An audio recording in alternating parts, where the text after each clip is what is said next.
Pierre Chiliot, je suis né le 28 janvier 1930, j'ai donc 85 ans à la date d'aujourd'hui. Le rôle de ce témoignage, c'est la déportation que j'ai faite en 1943, où je suis parti de Paris après que le capitaine de la commandanture de Neuilly a été tué rue d'Orléans. Et à la suite de cette mort, les Allemands, arrêté plusieurs familiers qui étaient à Neuilly et que nous avons été arrêtés comme otages. Et je devais rentrer en troisième au mois de septembre 1943, mais les événements ont voulu que ça n'arrive pas. Le 24 août 1943, la police allemande, accompagnée d'un officier de police, se sont présentés, ont tapé et nous avions déjà nos bagages de près, mais enfin nous pensions peut-être que nous serions passés toute la guerre tranquillement, comme ça avait été pendant les 3 ans du très bon souvenir que je garde du lycée Pasteur pour un jeune. Mais à ce moment-là, nous nous sommes habillés et nous sommes partis avec ces personnes de la police allemande et de la police française au commissariat de Neuilly-sur-Seine. Nous étions donc vers 8 h du matin enfermés dans ces grillages, dans ces prisons à grillage qu'ont les commissariats au sous-sol. Nous avons été déposés à l'île de la Cité dans cette prison qui était tout en hauteur, où j'ai mémoire de la seule ouverture se trouvait au moins à 4 mètres ou 5 mètres de haut. De l'île de la Cité, nous sommes partis, nous sommes restés seulement une journée, nous sommes partis à Drancy, où nous avons été mis, où le chef de Drancy était un salaud. Enfin, c'était Alois Brunner qui a eu la belle vie de pouvoir finir sa vie ou de continuer à vivre, peut-être en Syrie. Hein, mais c'est un Allemand qui n'a pas été récupéré, un nazi qui n'a pas été récupéré. Drancy était, nous ne sommes restés que 15 jours, un endroit où les hommes étaient, vous connaissez la forme en U de cette cité qu'on appelle la cité de la Muette, qui est à Drancy actuellement encore, et où se trouve un grand musée d'ailleurs qui a été fait devant il y a un an ou 2. Et donc nous avons été avec tous les hommes au premier étage, toutes les femmes au 2e étage, donc, et nous étions, on se voyait, et on restait ensemble. Nous étions enfermés dans cette cité, d'accord, mais pratiquement nous étions encore avec relativement une certaine facilité, même si les privations étaient importantes. Nous avons été tous rasés, tandis qu'en principe, les déportés partant de Compiègne ou d'autres étaient rasés quand ils arrivaient au camp de destination, Dachau ou Buchenwald ou autre. Tandis que nous avons été rasés au départ, si bien que j'en ai fait une maladie, parce que j'avais une très belle chevelure à 13 ans, et que mon père m'a dit, attends, on va demander. Il y avait une assistante sociale qui était à Drancy, et qui s'occupait des enfants. Et donc, mon père a été la voir, il a obtenu un béret, et j'ai pu sur mon crâne dénudé mettre un béret, comme ça, c'était un peu plus présentable. Le 2 septembre 1943, nous avons quitté donc les blocs où nous étions sur la gauche pour aller sur le premier bloc d'appartements qui se trouvait et où il y avait un grillage. Ils ont enfermé les 1000 personnes qui allaient être déportées. Nous avions bon moral parce que mon père, comme ceux qui étaient, les hommes, se disaient, les prisonniers de guerre sont là depuis déjà 3 ans, dans des salades, dans des prisonniers de guerre. Il y a eu des déportés volontaires, il y a eu des travailleurs volontaires, ils sont partis travailler en Allemagne. Après, il y a eu le STO, service du travail obligatoire, qui sont partis en Allemagne et qui couchaient d'ailleurs chez l'habitant, tout en étant dans les usines allemandes à ce moment-là. On pensait qu'on allait être dans des immeubles dans lesquels nous serions enfermés, à nous faire travailler ou à nous, comme nous étions sur Drancy ou autre, hein, c'est tout. Il y avait une chose, les hommes pensaient cela, mais dans notre convoi, il y avait des femmes, il y avait des enfants qui avaient des enfants, toutes les femmes gardaient leurs enfants, et ces femmes, d'origine polonaise certaines, donc qui connaissaient un petit peu ce qui se passait à l'Est, pleuraient et disaient « Comment se fait-il, je pars avec mes enfants, quel va être l'avenir de mes enfants ?» Et elle savait où nous partions, elle savait, puisqu'elle disait « Nous allons vers Pichipoy ». Pichipoy est un mot qui veut dire « nulle part ». Alors, on avait bien appris par la radio anglaise que des convois de trains avaient été gazés dans des tunnels, mais enfin c'était la guerre, c'était pas nous, c'était ce qu'on entendait par la radio. Et donc le 2 septembre 1943, nous sommes allés à la gare de Bobigny, où nous avons été enfermés dans des wagons à bestiaux. Les familles comme nous, mon père, ma mère, mes deux sœurs, mon grand-père, et même une vieille cousine que nous ne connaissions pas, mais qui avait été arrêtée en Neuilly en même temps, qui s'appelait Chilio, et qui était née avant 1900. Et c'est pour ça que j'en parle, parce que vraisemblablement, ça a peut-être hâté l'extermination de ma mère et mes deux sœurs, dont je n'ai eu aucune nouvelle après le 5 septembre, date à laquelle nous sommes arrivés à Auschwitz. Les familles étaient dans un wagon bestiaux, une centaine. Les hommes célibataires étaient dans un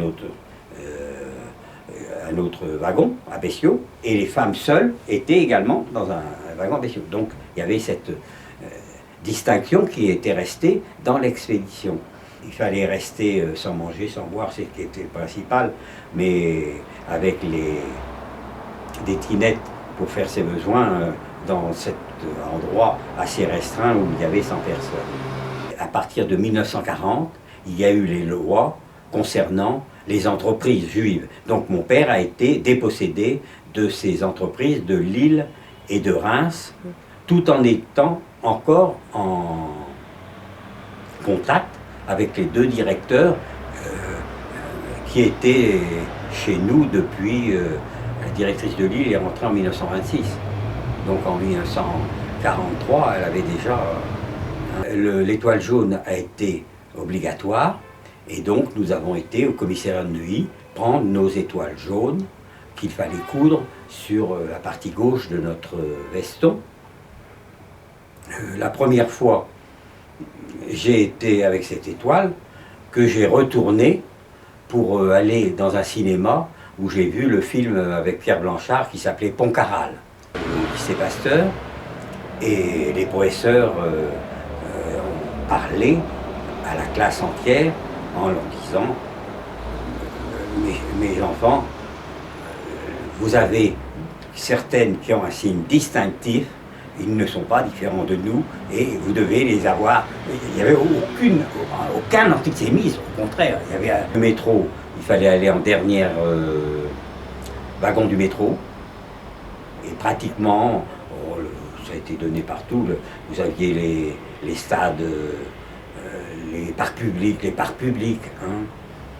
Pas du tout. Du moment qu'on est en famille, hein, on ne souffre pas.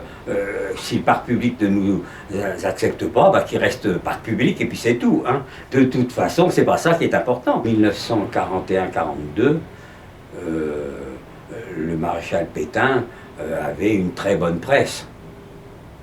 Ça, les enfants, hein, c'était le chef de la France. Il y avait De Gaulle, mais De Gaulle n'était pas en France. Hein. Donc, De Gaulle, c'était la guerre. Pétain, c'était travail, famille, patrie. Hein. Nous sommes arrivés le 5 septembre à Birkenau, à Auschwitz II, et ça a été la première des 3 sélections que j'ai subies et où je ne suis pas mort puisque je suis encore parmi vous. Lorsqu'on est arrivé à Birkenau, ils ont ouvert les portes, il y avait des SS, il y avait quelques déportés en tenue bleu et blanc, rayés bleu et blanc, et à ce moment-là, mais on était un peu abrutis par 48 heures de rester dans le noir, Et à ce moment-là, ils demandent et disent déposez vos valises au pied du wagon, vous retrouverez vos valises. Ah, ils étaient très gentils à ce moment-là. Vous retrouverez ces valises dans les blocs où nous pensions que nous allions aller. Hein. Les hommes à droite, les femmes à gauche. Donc nous partons à droite. Mon père, mon grand-père qui avait 79 ans, moi-même. Et tous les hommes étaient à droite. La dernière chose que mon père a vue, c'était que ma sœur, la plus jeune sœur, qui avait 17 ans, et qui avait gardé son sac en bandoulière, comme les jeunes filles avaient, un SS s'est approché d'elle, lui a arraché le sac, et a lancé le sac vers les valises qui étaient... parce qu'elle ne devait pas porter d'objets, puisqu'elle partait à gauche avec toutes les femmes qui étaient à gauche, et les enfants surtout. Nous étions mis en file indienne, il y avait un docteur SS qui parlait très bien français, et qui demandait à chacun son âge ou son travail. Celui qui était devant, Zimmermann, menuisier, monsieur, vous allez à pied. Schlesserei, serrurier, vous allez à pied. Docteur, vous allez à pied, monsieur le docteur. Le suivant, je suis avocat à la cour. Ah, monsieur, montez dans les camions qui sont là. Et il se retourne vers nous et il dit, moi j'ai 30 ans et on me demande de monter en camion quand c'est réservé pour les personnes âgées. Il pensait qu'on avait des considérations pour lui. Il se trompait. Les SS demandent votre métier, monsieur. Mon père connaissait un seul mot d'allemand. Il avait appris l'anglais, il parlait l'anglais avant la guerre, hein, mais il connaissait un seul mot d'allemand. C'était son métier en allemand. Pas tout à fait son métier, c'est-à-dire c'est Klavierstimmer, c'est-à-dire accordeur de piano, ce qu'il faisait. Mon père était technicien, il a été accordeur de piano, même s'il était plutôt directeur d'une maison de commerce. Donc, les 16, voyant que c'était un manuel, un accordeur de piano, bon, ils savaient peut-être pas ce que c'était que d'accorder les pianos, mais enfin, ils savaient ce que c'était d'être SS. Hein. Et donc, il dit à mon père, vous allez à pied, monsieur. Et au lieu d'être en file indienne, mon grand-père, qui avait 79 ans, qui était très handicapé au point de vue surdité, était tenu par mon père à sa gauche et par moi à ma droite. Donc nous étions 3, mais il faisait une demi-tête de plus que mon père. Et les 16 disent, monsieur, quel âge a-t-il? Et mon père dit, il a 79 ans. Alors les 16 disent, faites monter monsieur en camion. Et comme il fallait que ça aille vite, il est passé à celui qui était derrière mon père, et derrière. Moi, on ne m'a rien demandé. Donc je n'ai pas donné mon âge, puisqu'on ne me l'a pas demandé. Et à ce moment-là, avec mon père, on conduit mon grand-père, puisqu'on avait dit qu'il montait en camion. Et à ce moment-là, je dis à mon père, mais pourquoi on va pas avec Pépé aller en camion pour un gosse de 13 ans, c'est préférable que d'aller marcher à pied. Et sèchement, mon père, comme on lui avait dit, il marchait à pied, et que mon père avait l'habitude dans les camps, c'était d'obéir, de ne pas se révolter. Hein, il n'y avait pas de possibilité de se révolter. Révolter, c'était la mort. On est arrivé sur 1000 déportés, je peux vous donner les chiffres maintenant, 662 sont montés dans les camions. Femmes avec leurs enfants, vieillards, personnes, professeurs d'école ou avocats ou peu importe. Et 232 hommes, dont mon père et moi faisions partie, sont partis à pied, et 106 femmes sont partis sur le camp de femmes. Une chose qui m'a permis de me sauver, et de sauver mon père un peu, c'est que mon père m'avait mis en 1940 au lycée Pasteur en allemand première langue. J'ai eu que l'anglais en seconde langue et je faisais en 6e à 6, c'était avec latin, le latin, l'allemand en première langue, dans les langues. Et à ce moment-là, j'avais déjà quelques notions d'allemand que j'ai perfectionné pendant 2 ans. Mes sœurs, malheureusement, avaient commencé au lycée avant la guerre, donc elles avaient pris l'anglais en première langue, et à Neuilly, elles avaient pris l'italien en 2e langue, mais l'italien et l'allemand, l'italien et l'anglais dans les camps ne servaient à rien. Et pour ma mère et mes 2 sœurs, ont-elles monté directement dans les camions, et quand elles sont passées à la chambre à gaz parmi les 662, ou est-ce que c'est ce que j'ai peur, c'est qu'une de mes sœurs, parce que mes sœurs étaient de belles jeunes filles, elles avaient 17-18 ans, croyez-le, hein, et est-ce qu'une de mes sœurs est rentrée au camp? Et c'est possible parce que nous avions, quand nous étions à Birkenau, le camp, l'enceinte que nous étions, était séparée par des barbelés du camp de femmes. Donc il y a nous avions un autre travail, et un des garçons qui était dans notre bloc a dit « Tu sais, Chilio, j'ai vu ta cousine qui m'a parlé, hein, et à qui j'ai parlé. Hein. On n'est pas de cousine. Hein. Il y avait mes sœurs. Hein. Alors est-ce que c'est une de mes sœurs? Mais ce que j'ai peur, c'est que cette cousine de Neuilly qui avait plus de près de 60 ans, hein, que ma mère l'ait pris par le bras, soit montée avec elle dans les camions, peut-être une de mes sœurs, les sœurs aînées, tandis que ma seconde sœur était plus indépendante, et que ça soit uniquement ma seconde sœur qui soit rentrée au corps. Mais c'est une chose que j'ignore et que je n'ai pas pu savoir. Pourtant, j'ai les matricules des femmes qui sont rentrées, 78 000 les 100 femmes qui parlent parmi les 100. On est arrivé au camp de Birkenau, à Auschwitz II, et nous avons été complètement dévêtus, passés à la douche. Nous n'avons pas été tondus puisque nous étions tondus. La déportation, pour moi, a été un petit peu le scoutisme. Ça a été également le souvenir, j'avais lu beaucoup de Jules Verne à 12-13 ans, et vous avez Jules Verne où il a fait un camp avec les gens qui travaillent dans des usines, je ne me rappelle plus du nom du livre de Jules Verne, hein, et ces gens, ils travaillaient et ils étaient prisonniers en même temps. Hein. C'est un livre de Jules Verne. Et donc, j'étais plutôt à penser que nous étions prisonniers, c'est tout. Hein. Nous avons été numérotés, le numéro que vous avez vu sur mon bras, et à ce moment-là, on est resté une journée nus dans l'entrée. Des déportés qui étaient là et qui sont venus vers mon père, et j'avais 13 ans et demi. Hein. Je dis, quel âge a-t-il? Alors mon père a dit 13 ans et demi. Alors il sourit et il dit, ben, il en a de la chance d'être là. Mon père dit, mais il y en avait des enfants de 3 ans, 5 ans, 6 ans, hein, 7 ans. Hein. Alors en souriant, ils nous disent, oui, mais eux, ils s'en vont en fumée vers le ciel, à Himmel, hein, vers le ciel. Hein. Et à ce moment-là, mon père leur a répondu, qu'est-ce que vous me racontez?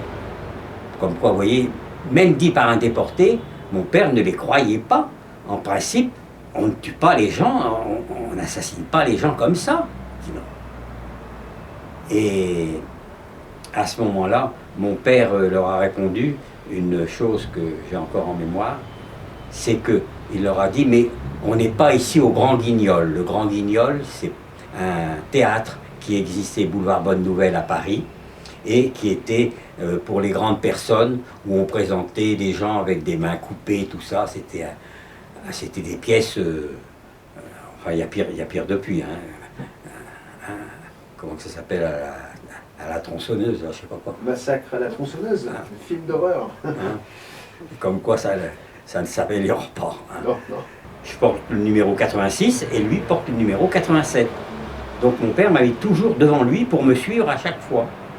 Mais le lendemain, ou les jours qui ont suivi, on sentait un peu, quand il y avait des fumées avaient été recouvertes, ça sentait comme les crématoires du Père Lachaise, un peu la chair brûlée, et on sentait la chair brûlée. Donc il ne nous a pas fallu 8 jours pour comprendre un petit peu dans quel camp nous étions.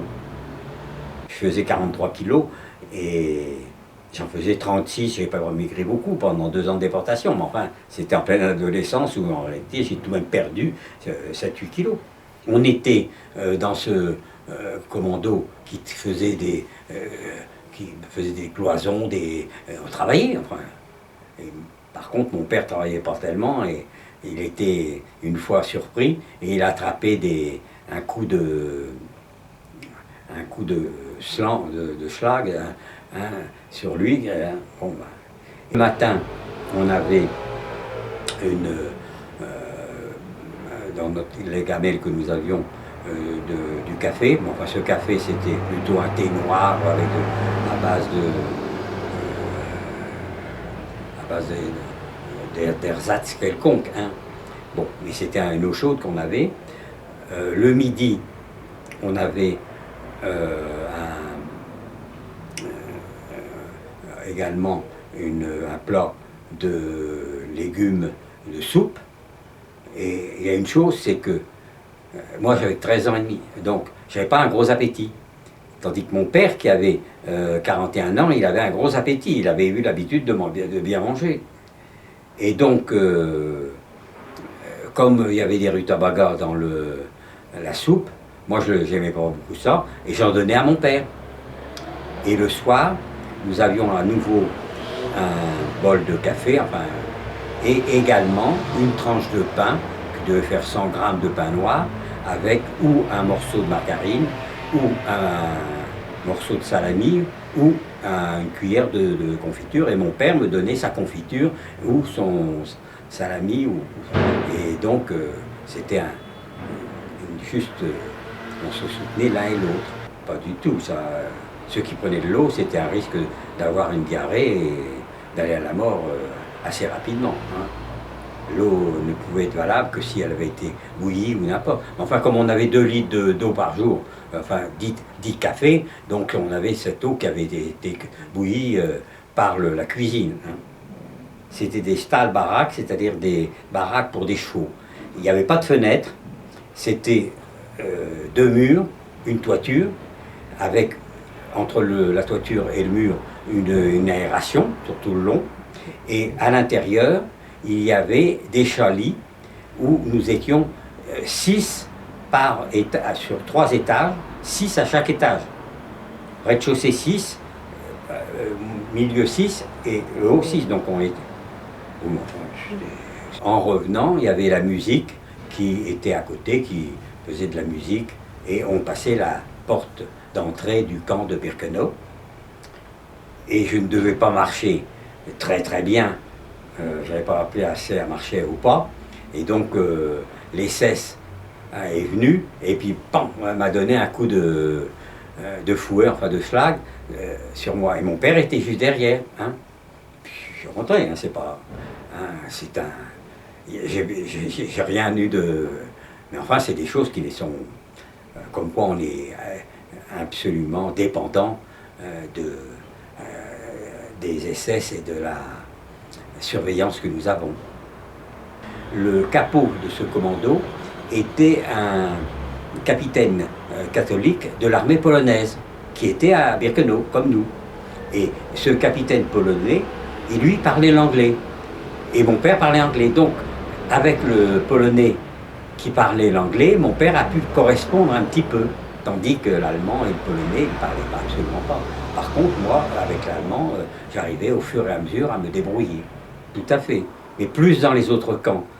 À Auschwitz, c'était un camp d'extermination où malheureusement, il y a eu des déportés qui étaient parmi nous et qui avait été employé à Drancy pour aller rechercher des enfants ou n'importe, et eux se sont fait tabasser par nos camarades. Ils n'ont pas survécu. Hein. Enfin, c'était une exception, c'était, pour vous dire, c'était le camp d'extermination. Lorsqu'on rentrait le soir, et que vraiment c'était la mort par le travail, lorsque nous rentrions, les capots qui nous avaient dit « ici vous rentrez et vous repartirez les pieds en avant ».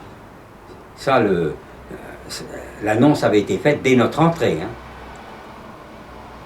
Et à ce moment-là, le capot, rassemblement devant le bloc, où c'était de l'eau, où c'était de la boue, de la boue par terre, et où ils nous ont fait faire des pompes, que j'ai appris à faire quand j'étais en préparation polytechnique, en maths spé, hein, mais de faire des pompes, et c'était pour nous fatiguer. Hein. En réalité, on n'avait nul besoin de faire cela. Hein. On avait travaillé toute la journée, c'était bon de pouvoir rentrer et de pouvoir se coucher après avoir eu notre soupe et notre pain, hein, et d'attendre le lendemain matin. Nous avons été une première fois au mois de septembre douchés à l'arrivée, et une deuxième fois pendant ces 2 mois, où on est parti à la douche et revenu nu de la douche. C'est une désinfection. Et à ce moment-là, c'était au mois d'octobre, il commençait à faire froid en Haute-Silésie. Mon père était très content parce que mon père était un rhumatisant d'avant la guerre. Et résultat, le rhumatisme, c'est dû à la trop bonne chair. Et revenant de cette douche, mon père m'a dit « Ah bah tu vois, hein, les rhumatismes, j'en ai plus du tout. Hein. » Donc la restriction que nous avions avait une bonne chose au point de vue de la vie, même si ça nous entraînait vers la mort ensuite. Il nous faisait prendre un tas de briques qui étaient à côté, et où avec 3 et 4 briques, il nous faisait porter ces 3 ou 4 briques à la main sur un autre camp en construction qui était au loin. Et je suppose même que quelquefois ils devaient faire revenir les briques pour les faire. C'était uniquement, hein, parce qu'ils auraient pris des brouettes ou n'importe, ils en auraient porté 4 fois plus. Hein. Mais non, c'était pour nous fatiguer.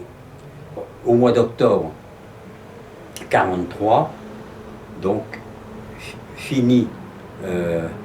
Oui, j'avais donc eu la première sélection que je vous ai donnée. 15 jours, 3 semaines après, parmi ces 232 hommes que nous étions, il y a eu une sélection lors d'un appel. L'ESSES est venu et a pris ceux qui paraissaient les plus faibles, parce qu'il y en avait déjà qui avaient du mal à encaisser 15 jours de travail et qui étaient en mauvais état de santé. L'ESSES prenait le numéro, le secrétaire qui le suivait marquait le numéro. Moi, j'ai été sorti, parce que j'étais plus petit que les autres, et à ce moment-là, heureusement, le chef de bloc a dit non, il travaille avec les 50 ou 100 qui sont en vache à Barbarac, il travaille. Donc du moment où je travaillais, j'étais à ne pas être pris parmi les 50 qui sont partis à l'infirmerie et de l'infirmerie qui sont partis à la chambre à gaz. Donc ça, c'était clos très rapidement. Je suis parti de Birkenau fin octobre 43. Je peux même vous dire le jour, malgré que je n'en rappelle plus. C'était le jour de Yom Kippour. Parce qu'on m'a dit, bah, tu vois, tu n'as pas mangé, tu as fait Yom Kippour. Hein? Donc vous voyez, j'ai eu une bonne chose que si on avait eu à manger, on l'aurait mangé. On est arrivé donc après une journée de train de Birkenau à Varsovie. Et en descendant du train de Varsovie, on a été à pied et on a traversé le ghetto. On était dans le ghetto de Varsovie.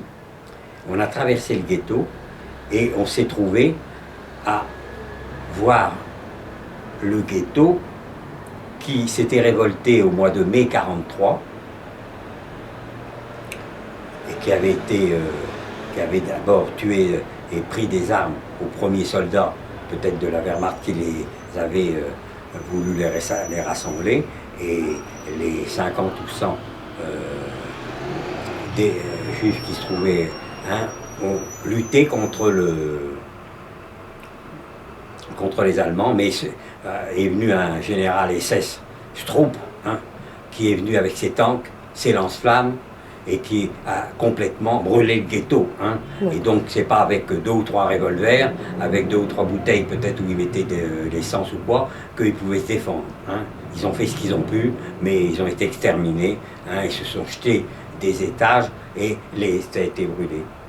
Et c'est donc au mois de juillet, d'ailleurs je passe, au mois de juillet 1943, 250 déportés de Buchenwald ont été envoyés à Varsovie et ont construit des blocs. Pourquoi? Parce que c'était pour nous héberger au mois d'octobre. Vous voyez la suite du travail, les Allemands avaient tout prévu. Il n'y avait plus de fenêtres, il n'y avait plus de plancher et il n'y avait plus de toiture. Donc il n'y avait plus que les murs noircis et par les fenêtres on voyait le ciel. Par l'emplacement des fenêtres on voyait le ciel. Voilà comment était le ghetto quand nous y sommes arrivés en octobre 1943. Et nous avions comme ordre de prendre des briques et avec un bout de ferraille, de nettoyer un bout de ferraille. Et comme c'était au mois de décembre, on lavait les mains avec un chiffon et on nettoyait le ciment qui se trouvait sur la brique. Et on faisait des tas de briques. Et que moi je n'ai connu que le froid. Décembre 1943, qui était un hiver très important et où j'ai, comme je le dis, j'ai pleuré en réalité en nettoyant ces briques. Et pourquoi on avait mis des chiffons? Parce que le bout de métal, si vous le mettiez directement sur la peau, il vous collait sur la peau. Il y avait moins 10, il y avait moins 10. Et enfin, on faisait des tas de briques. Mon père faisait une chose, c'était avec deux autres camarades, 3 camarades, un tas de briques. Une fois qu'il avait été compté, il le poussait et les faisait tomber les briques par terre. Si bien que quand le lendemain, il venait chercher le camion, les tas de briques, il prenait les tas qui étaient faits, et il ne prenait pas les briques qui étaient par terre. Enfin, et pour nous, c'était un tiers ou un quart du travail qui était fait. Il suffisait de remonter le tas de briques qui servait pour le... Et mon père n'a pas été pris, ils n'ont pas été pris, bon bah tant mieux. On travaillait 7 jours sur 7. Et dimanche était comme les autres jours de la semaine. Il fallait qu'il y ait quelque chose de spécial pour que Blockschwert, ça soit tout fermé, mais ça je ne l'ai pas tellement connu. J'ai été très privé, et la première des choses, il y avait un abbé, c'était l'abbé Godot, je crois, du scolastica de Namur, qui était avec nous, et qui recevait des colis, et qui m'a donné du chocolat blanc, si vous voulez. Et j'ai apprécié fortement ce chocolat parce qu'il y avait un manque de sucre. On avait un manque de sucre, on n'en avait pas.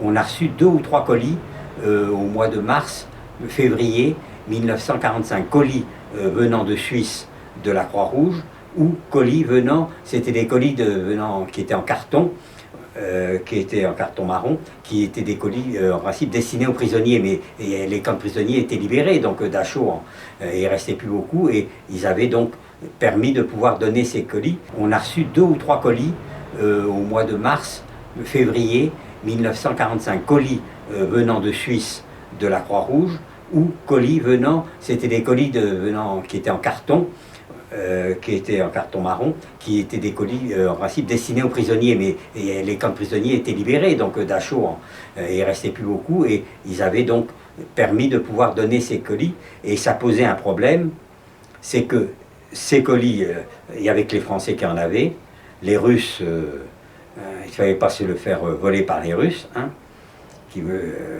et eux, c'est normal, ils n'avaient rien. Par contre, dans ces colis, il y avait des boîtes de conserve de 50 sardines. des grosses boîtes qui étaient faites pour les prisonniers. Donc les prisonniers ouvraient cette boîte et puis à 10 prenaient chacun 5 sardines. Tandis que nous qui étions 2-3 Français au milieu de Polonais, au milieu d'Allemands, hein, c'était plutôt une chose que le déporté français gardait ses sardines, et ça a été plutôt une mauvaise chose au point de vue nourriture, parce que c'était trop riche, si vous voulez, et ça lui provoquait des diarrhées. Enfin, ça c'était comme quoi les Américains ont fait un hôpital dans lequel ils ont mis les malades et dans lequel ils ont donné 2-3 petits pois, un petit morceau de... Alors les déportés râlaient en disant « On est libérés, on n'a pas mangé, on n'a pas mangé hein ». Mais il fallait se reconstituer progressivement. J'ai eu une conjonctivite et un genre de bouton, ça a un nom spécial. Et pour me soigner, heureusement, j'ai pu avoir de l'acide barique un petit peu, et avec de l'eau chaude, l'acide barique, je me suis soigné moi-même. Bon, bah, tant mieux, c'est passé. Il y a eu des Grecs qui sont venus également, et on a eu des Hongrois aussi qui sont venus en janvier. Alors nous, on est arrivé 3000 en octobre 43. En janvier 44 sont arrivés 3000 ou 4000 Hongrois. Et quand on est parti 4000 sur Dachau. Donc il y en avait 3000 qui avaient disparu en 6 mois de temps. Et il y a une chose, c'est qu'il y avait un Grec qui parlait très bien allemand, un beau garçon, 25-28 ans. Et ce Grec avait un travail très spécial. C'était qu'accompagné de 2 soldats, il allait à Varsovie et il ramenait, il choisissait le pain ou il choisissait peu importe ce qu'il choisissait, et il ramenait au camp ce que le camp avait besoin pour la cuisine, pour nourrir au minimum les déportés qui s'y trouvaient, dont nous étions. Et ce Grec, bon, il a été plusieurs fois faire l'aller et le retour avec ces deux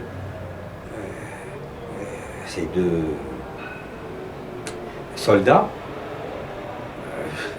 Entre parenthèses, ces 2 soldats n'étaient pas des Allemands. Ces 2 soldats étaient des Ukrainiens. Et ça, je me dois de le dire, c'est que nous étions gardés par des Ukrainiens qui étaient soldats, tandis que le sous-officier SS, l'officier SS étaient des Allemands. Hein. Mais ceux qui nous surveillaient étaient ce que les Allemands avaient mis en place. Comme ils avaient mis des capots pour taper les déportés qui étaient eux-mêmes des déportés. Et ce Grec a eu envie de s'enfuir. Et donc, il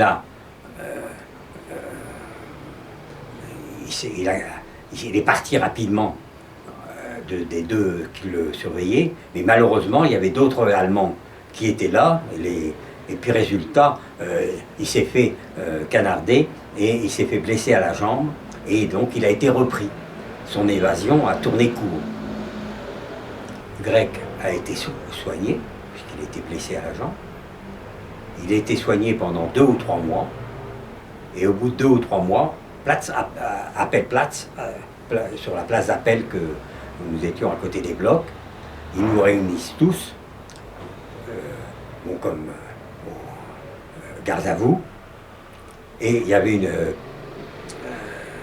une potence qui était mise au milieu. Le Grec qui marchait très bien, puisque au bout de 2 mois c'était guéri, il est arrivé, et puis résultat, ils l'ont pendu. Voilà, c'était la fin de l'histoire de ce pauvre Grec. Et ils l'ont pendu d'une façon atroce, parce que en principe, quand vous pendez quelqu'un, vous chassez le tabouret qui est en dessous, il chute de 50 cm ou d'1 mètre, et il a la colonne vertébrale cassée. Il est tué sur le coup. Tandis que l'SS a demandé à un capot d'aller vers le Grec, de le prendre ses jambes, ils ont retiré l'escabeau, et résultat, il l'a laissé se tendre au bout de la corde, et il est mort étouffé J'allais dire de sa belle mort, non, pas de sa belle mort, hein, de la mort qu'il avait. Voilà. Le typhus qu'il a eu à Varsovie lui a sauvé la vie à Dachau. Parce que à partir d'octobre 1944, le Dachau a été touché par l'épidémie de typhus.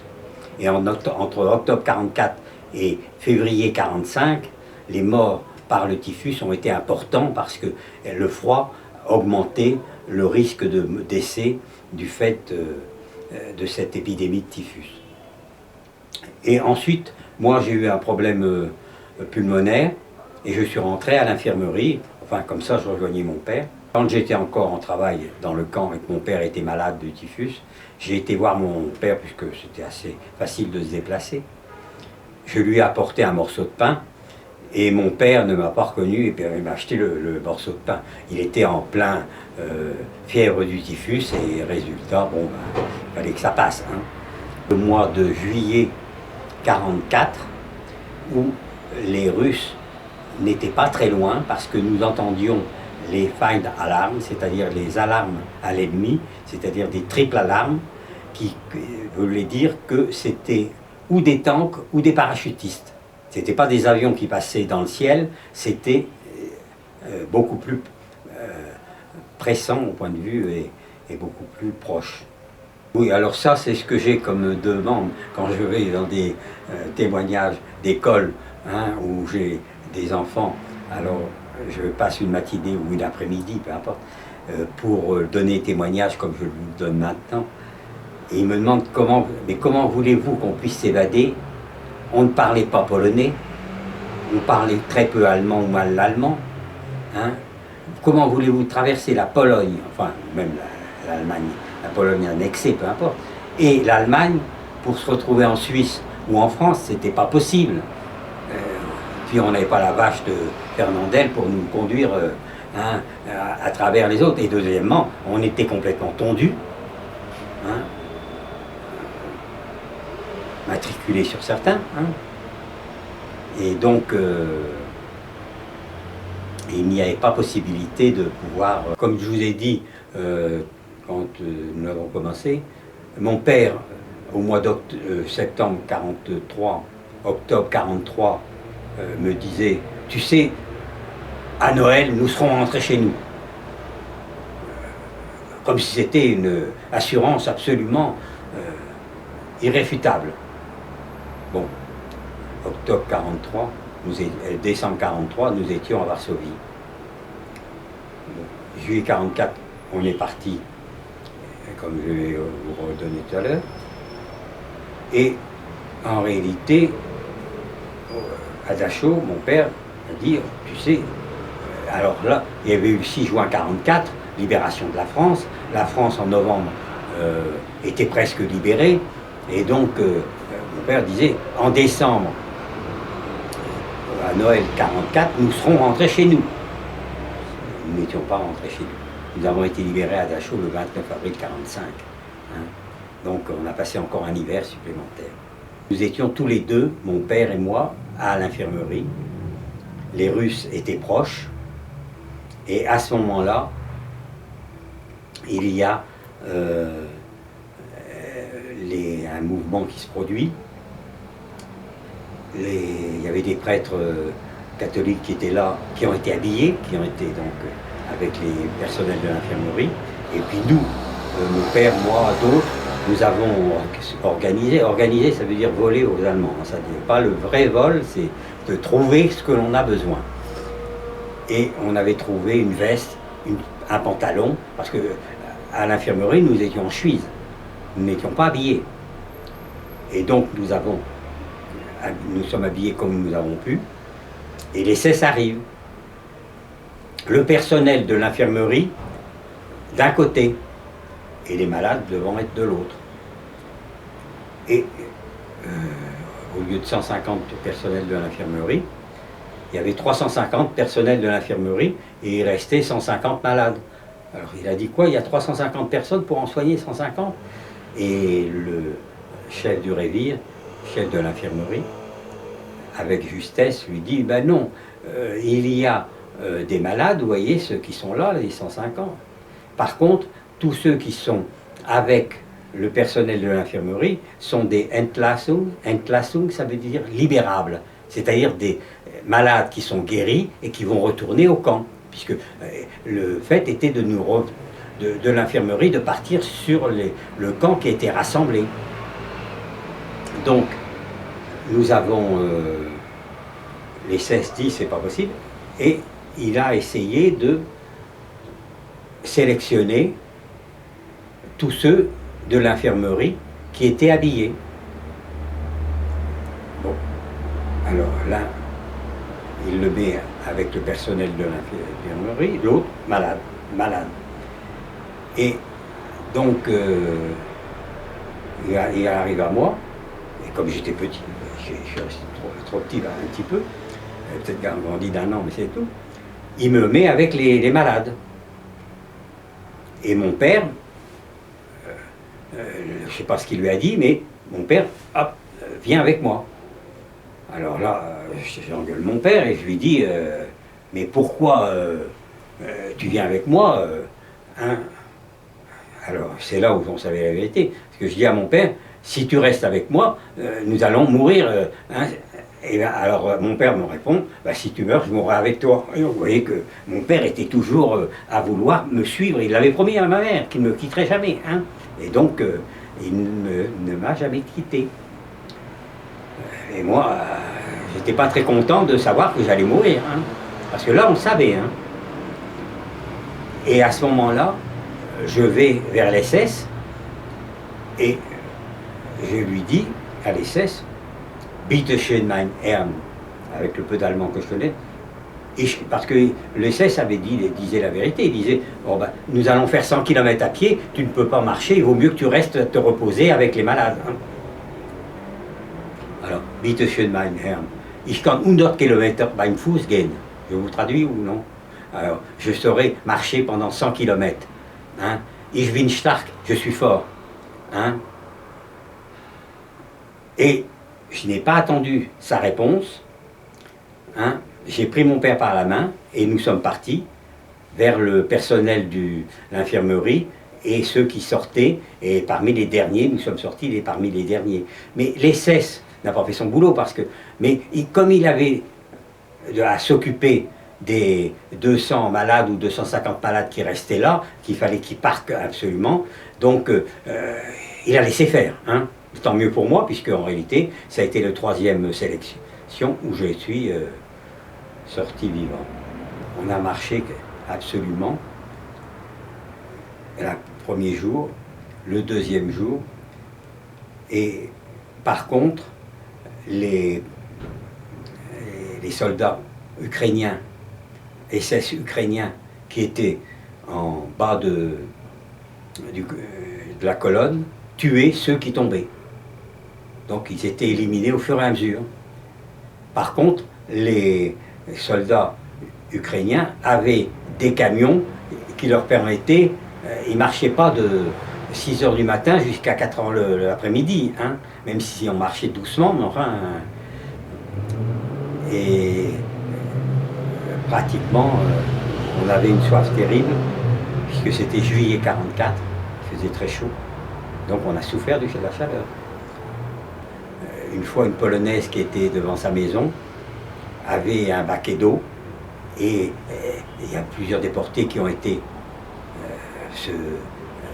avoir une écuelle d'eau. Moi, j'ai voulu y aller.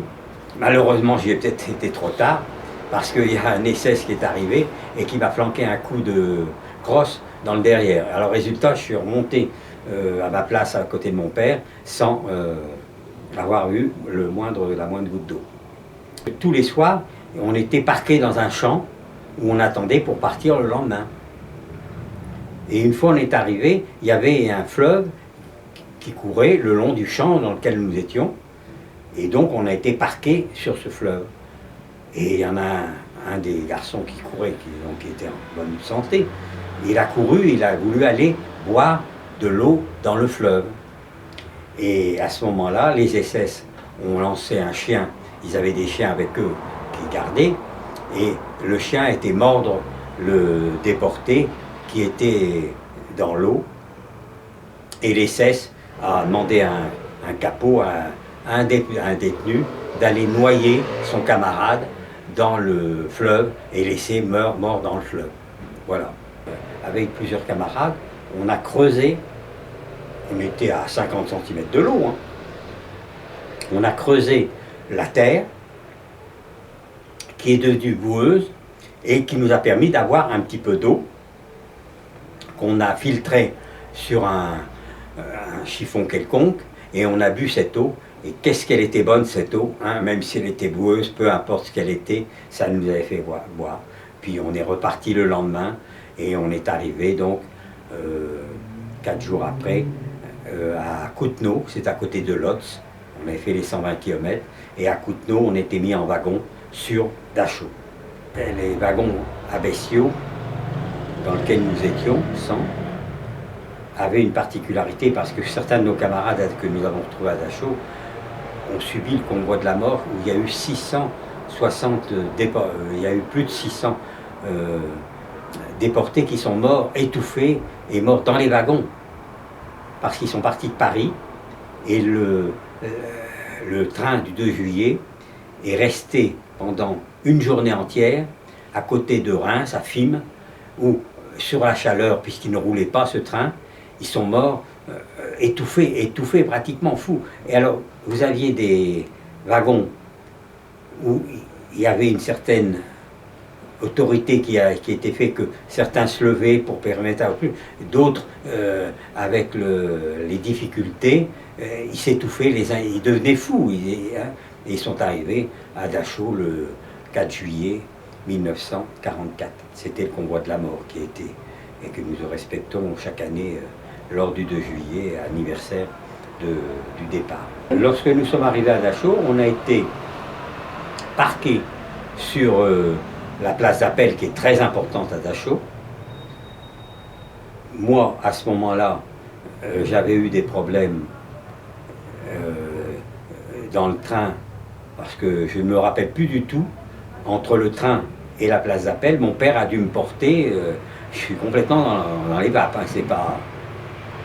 Et donc, arrive un médecin qui avait été dans le convoi du 2 juillet, d'ailleurs de Compiègne, un médecin de Versailles, le docteur Veil, et qui cherchait les Français qui se trouvaient là.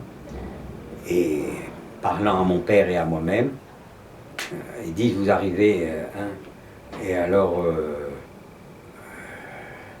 je dis à ce docteur, oui, mais je ne peux plus marcher, et j'ai du mal, hein, j'ai du mal à marcher.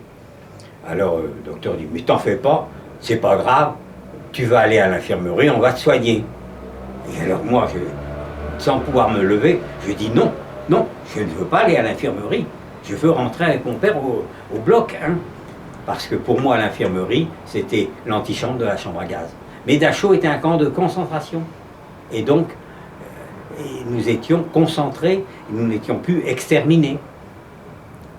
Et les camps de concentration, après une quarantaine d'un mois, renvoyaient les déportés dans des commandos qui étaient très durs, commandos du Neckar, où ils fabriquaient des usines souterraines dans les collines, et qui étaient très durs parce qu'ils creusaient la colline pour... c'était les camps de Neckargerach, Neckargerach. Vous voyez, Wunden an beiden Füßen, j'ai les plaies aux 2 pieds. J'ai été soigné pour ces plaies qui se sont guéries, mais malgré que ces plaies étaient guéries, j'avais toujours mal au pied droit. Et je faisais l'histoire du fou, c'est que j'appuyais sur mon pied, ça me faisait mal, mais quand j'arrêtais d'appuyer, ça me faisait du bien, j'avais plus mal. Et en réalité, j'avais une fracture, mais j'étais pas tombé. Et j'ai un docteur, il y a une trentaine d'années à peu près, qui m'a dit, mais monsieur Chiliot, vous ne vous êtes pas fracturé le pied en tombant, c'est une fracture de faiblesse. Vous êtes comme un sportif qui court et qui saute de trop et qui se fracture le pied parce qu'il a trop forcé sur sur ses membres. Et donc, à ce moment-là, j'ai eu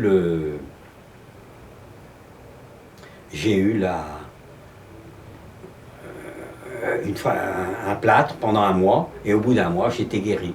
Plaies aux 2 pieds qui ont été soignées, fracture d'un pied, ensuite, j'ai eu même une otite qui a été faite, ça a duré 15 jours, et ensuite, j'ai eu... donc, je n'ai pas en quelque sorte volé mon passage dans l'infirmerie, j'y été pour des raisons. Et après, avec le docteur Capella, qui était au bloc 17, j'ai été infirmier, où j'ai soigné mes camarades, mais être infirmier à l'infirmerie, à côté des médecins français qui y était beaucoup moins fatigant que d'être dans un commando extérieur au camp. Et donc, au bout d'une quarantaine d'un mois, il a été réuni sur la place d'Appel pour partir sur Kaufring, qui était un commando à côté de Dachau, et qui était un commando très dur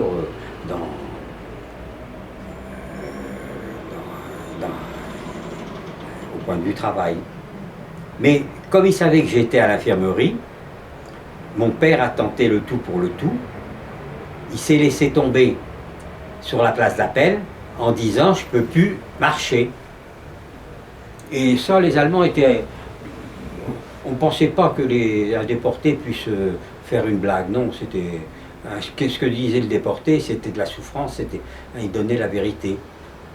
Et donc, à ce moment-là, mon père a été envoyé au bloc d'invalides, et il est resté plusieurs mois au bloc d'invalides. Et on correspondait avec les médecins qui pouvaient se déplacer. Moi, je ne pouvais pas partir de l'infirmerie, et mon père ne pouvait pas partir du Révire. Donc pendant 5-6 mois, on ne s'est pas vu, et on était à quelques blocs de distance. Donc moi, je pensais que ces blocs, c'était quelques kilomètres. Et quand je suis retourné à Dachau après la libération, je me suis aperçu qu'il y avait à peine 300 ou 400 mètres. Donc je suis resté pendant 5-6 mois sans voir mon père, avec 300 ou 400 mètres de distance. Et donc, au bout d'une quarantaine d'un mois, il a été réuni sur la place d'Appel pour partir sur Kaufring, qui était un commando à côté de Dachau, et qui était un commando très dur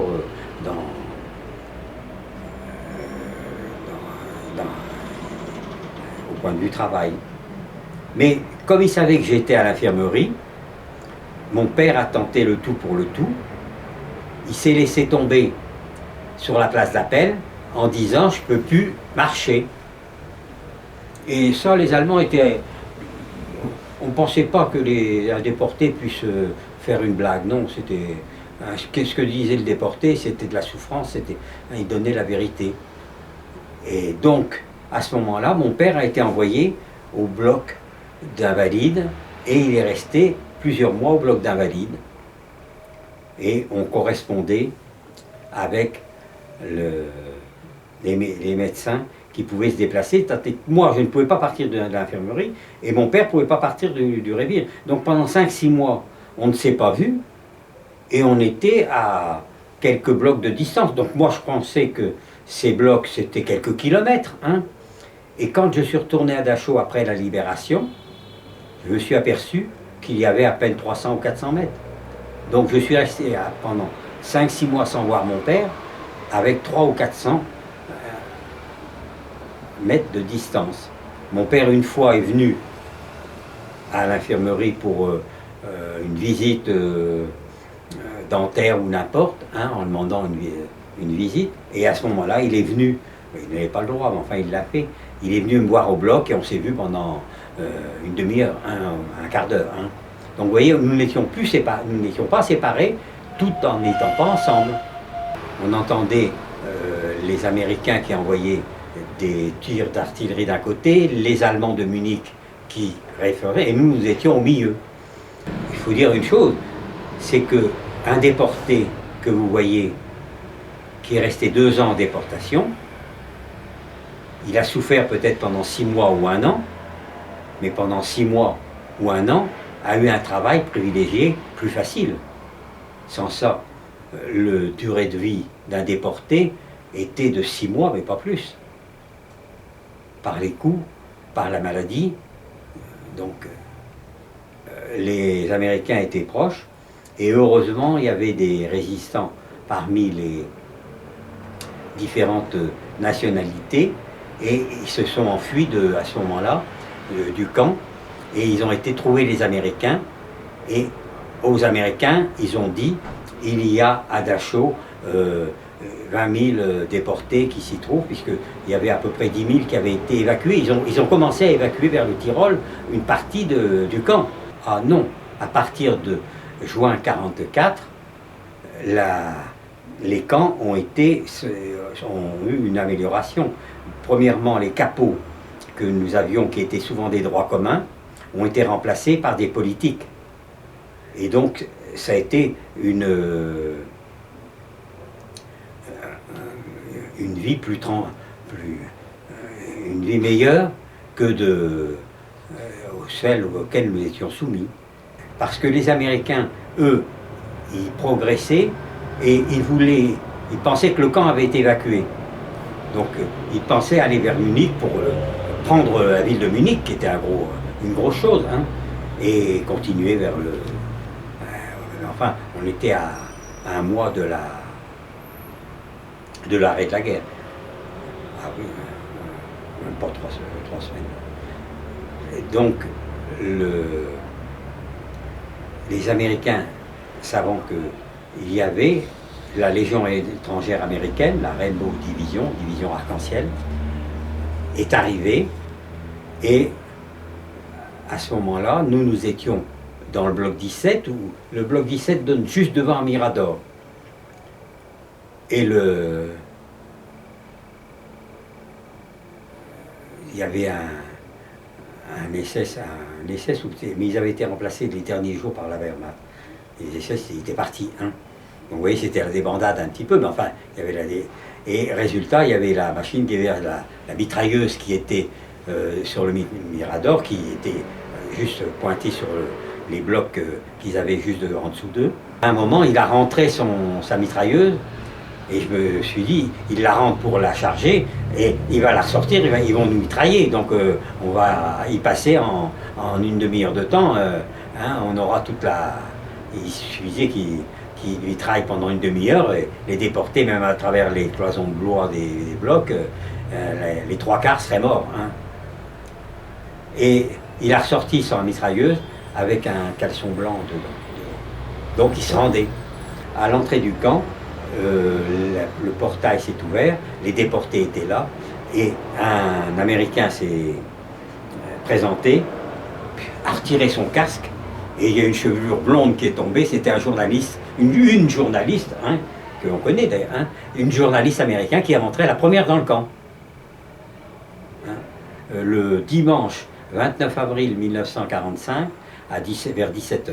Quand j'ai été à l'Arc de Triomphe, là, le mercredi 29 avril 2015, j'ai signé le livre en disant dimanche 29 avril 45, mercredi 29 avril 2015, nous pensons à nos camarades qui nous ont quittés. Et c'était depuis 1946, nous avons, mon père et moi, ravivé l'arc, la flamme à l'Arc de Triomphe, chaque année avec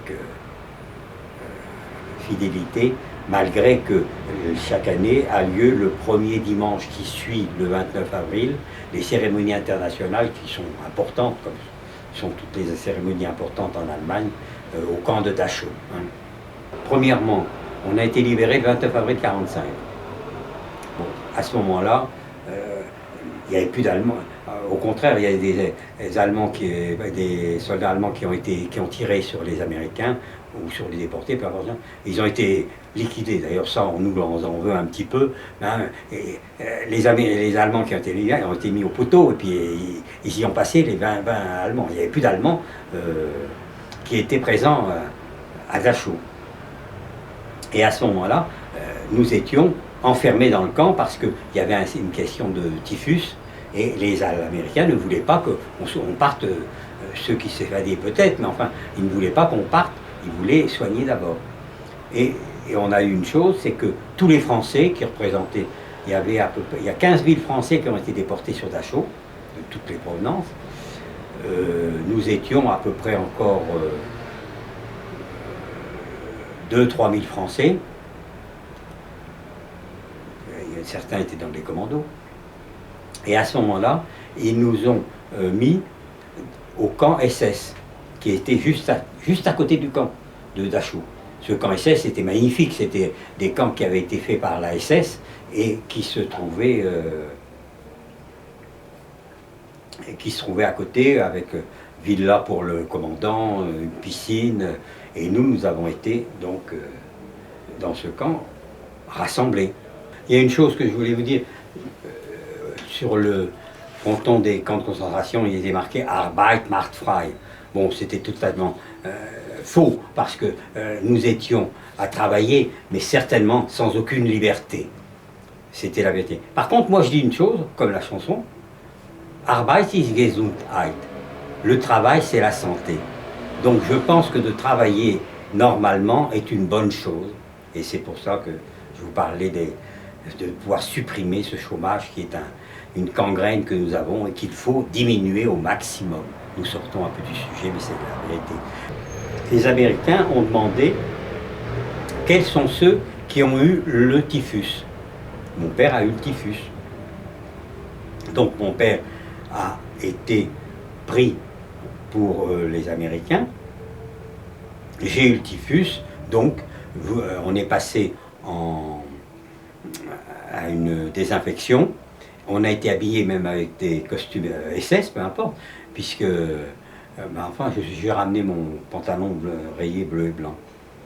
Et on est parti, et il y a naturellement une chose que j'ai dit, j'ai menti, c'est que j'ai dit j'ai eu le typhus, ce qui n'est pas vrai.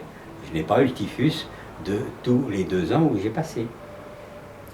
Nous avons été mis dans des camions de l'armée Leclerc, et nous étions 300 ou 400 Français qui sommes partis de Dachau, passés à Ulm, Stuttgart, et arrivés le soir à Strasbourg, où on nous a donné la carte de rapatrié que j'ai ici, qui était la seule pièce d'identité que nous avions à ce moment-là. Les camions américains que nous avions, dans lesquels nous étions une cinquantaine chaque fois, étaient des soldats qui s'étaient engagés et qui n'aimaient pas beaucoup les Allemands.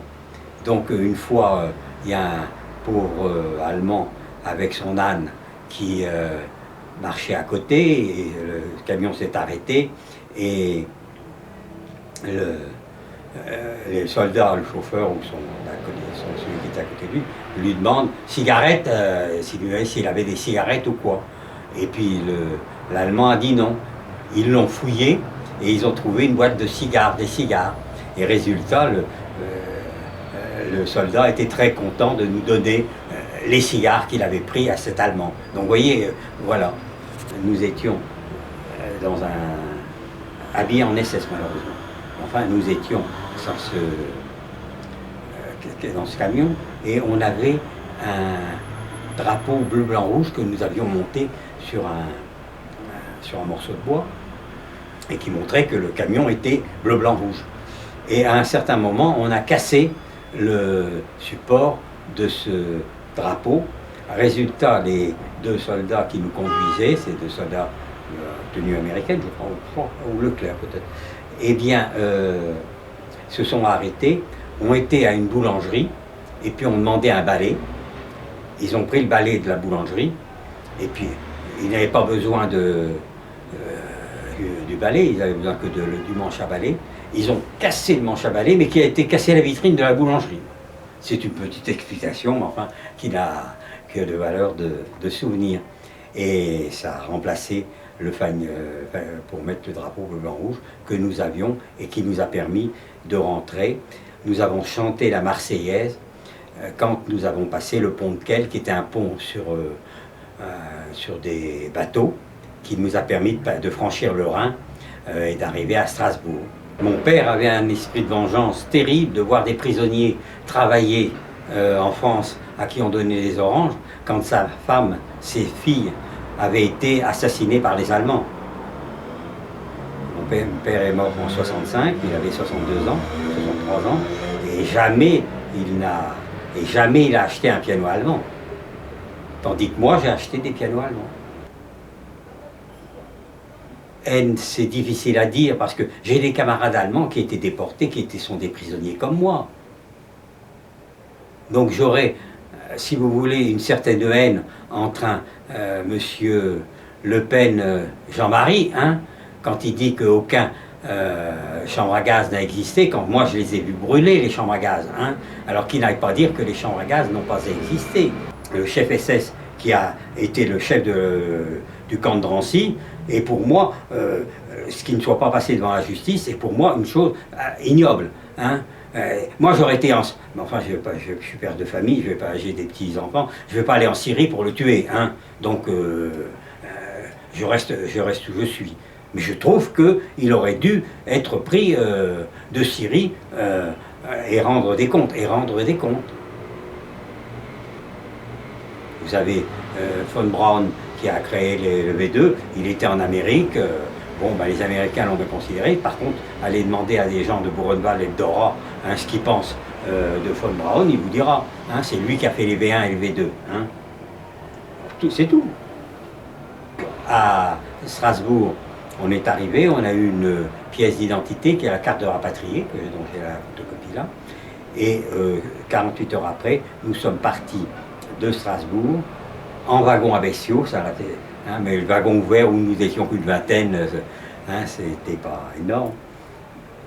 Et on s'est arrêté à Rumilly, et je vais vous donner la chose qui m'a absolument fait penser à une différence. C'est qu'à ce moment-là, je suis sorti, on a pris l'air avant de repartir sur Paris, et j'ai vu un petit gosse de 7-8 ans. Et ce gosse, il parlait français.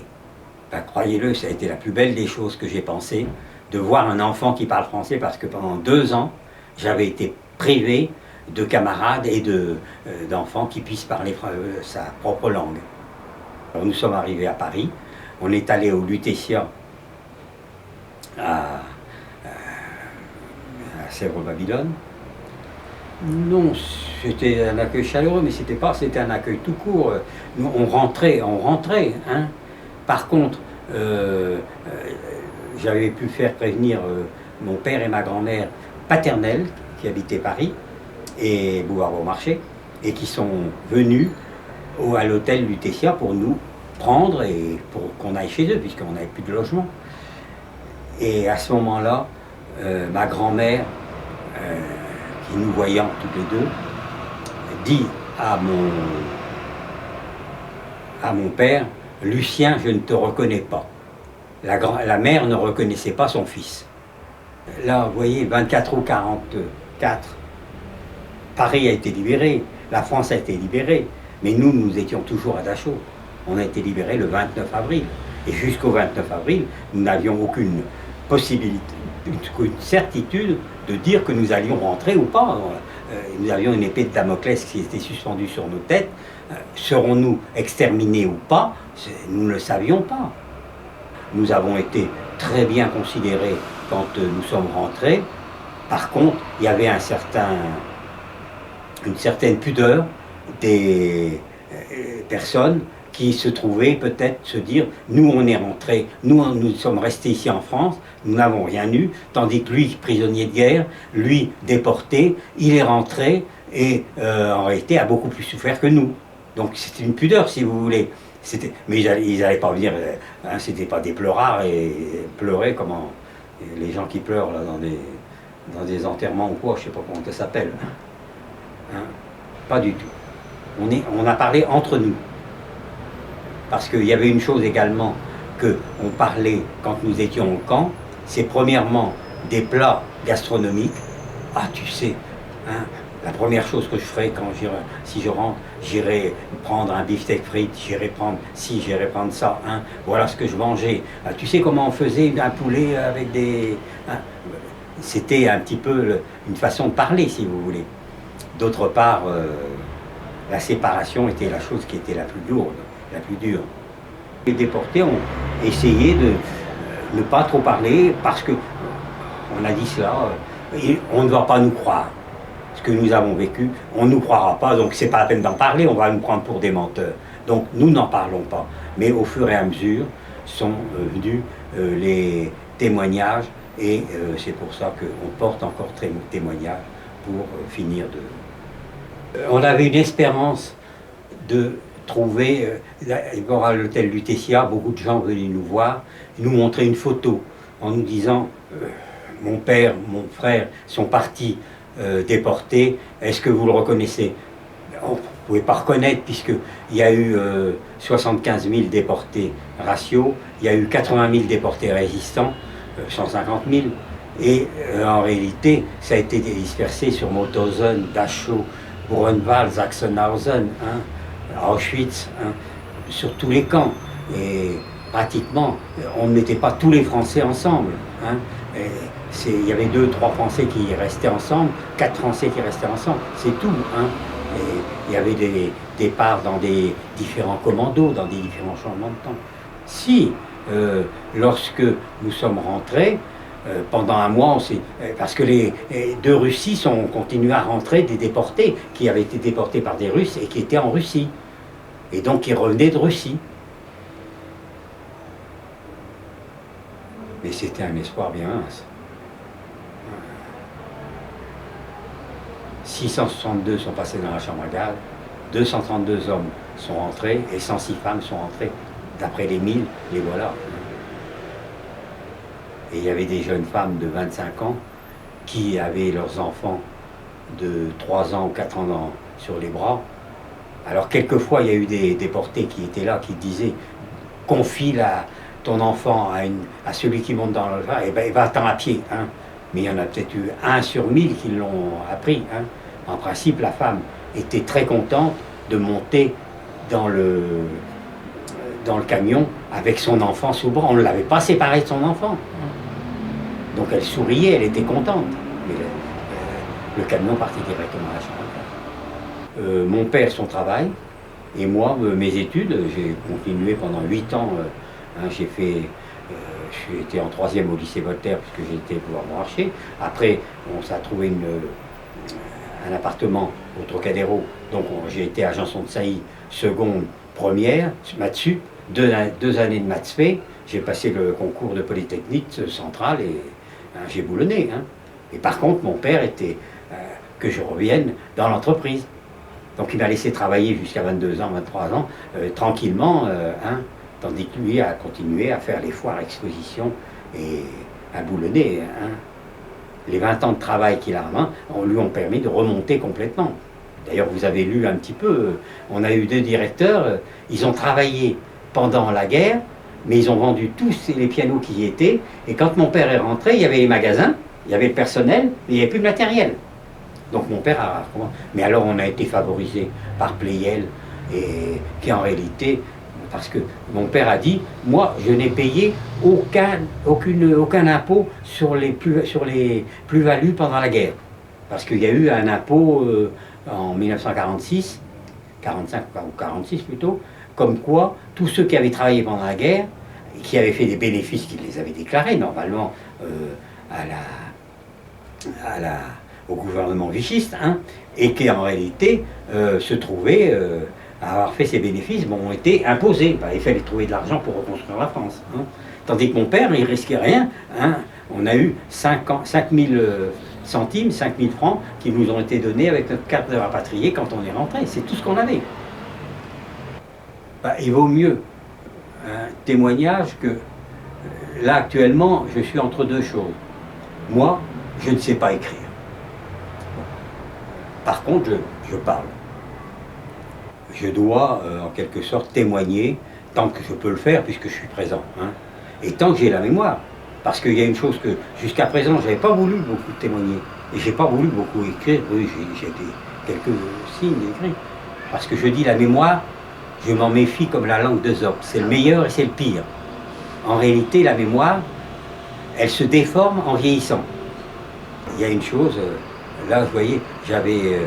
vécu à la maison de Lille où nous étions jusqu'à l'âge de 9 ans, et je suis rentré et je voyais le jardin couvert dans lequel on jouait, qui me paraissait un très grand jardin, et quand j'y suis allé, il faisait 100 mètres carrés. Ce que je voyais comme 300 mètres carrés, comme quoi vous voyez, Hein, c'est un petit peu comme j'ai fait beaucoup de marches dans la montagne. Tout ce que j'ai pu faire au point de vue sport, c'était également, avec l'école, c'est le sport qui également m'a permis de pouvoir respirer.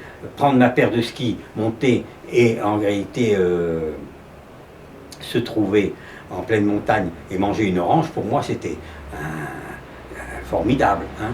Je respirais.